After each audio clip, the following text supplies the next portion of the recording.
So you want a super powerful gaming rig, or maybe a video editing PC, or maybe just a computer for searching the web. So what GPU is the best fit for you? Or do you even need one?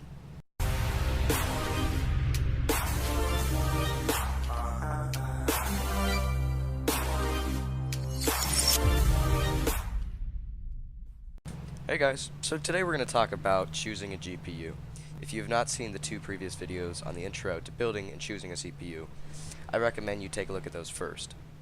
To begin with, a GPU stands for Graphics Processing Unit. But what does that do? Basically, it renders out what is seen on your monitor or screen. Anything having to do with graphics, your GPU is responsible for it. Now, not all computers have a dedicated separate GPU. Many cheaper computers, and computers for everyday regular use what's called integrated graphics. This is where the CPU handles all of the graphics work as well. So, do you need a GPU? Again, think of what you want to be doing with your computer. If you're going to be doing heavy gaming and video editing, it is highly recommended, and you will see a large performance boost depending on what kind of cards you get. If you're just doing simple tasks and searching the web, or if you have a really tight budget, then just get a CPU within your budget that has a decent integrated graphics.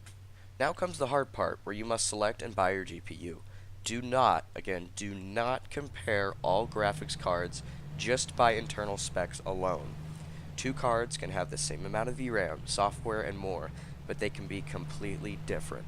One of the easiest ways to compare two cards, especially with gamers, is to look up some simple FPS charts with in-game data for the two cards you're trying to compare. Example, this card has 79 FPS average on Battlefield 4 Ultra versus this card has 53 FPS average on Battlefield 4 Ultra as well. This is especially important when comparing two cards from different manufacturers, such as AMD and NVIDIA. The cards all have different design architectures that makes them faster or slower than another card. Many people, gamers in particular, spend more money on their GPU than their CPU. I did this as well. Don't have any fears about your CPU bottlenecking your GPU. These are often overused terms that rarely even happen. Unless you have an Intel i3 and a GTX Titan, you really should have no problem.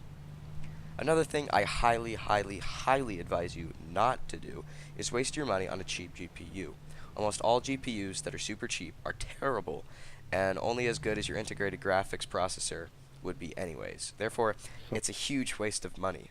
If you really can't afford as much as you spend on your CPU to spend on your GPU, either save up a bit more money or just put that money into getting a better CPU and other internals. Also, make sure to head on over to a site like PCPartPicker.com to check the latest price trends on your specific GPU that you're looking into. See what a good sale would normally be on your card, and if you have the time, wait a few days until it's on sale. So I hope this video has helped you in some way. As always, please leave a comment below if you have any questions whatsoever, and myself as well as other viewers will answer them to the best of our abilities. Slap that like button below if this helped you, and subscribe for more videos just like this one.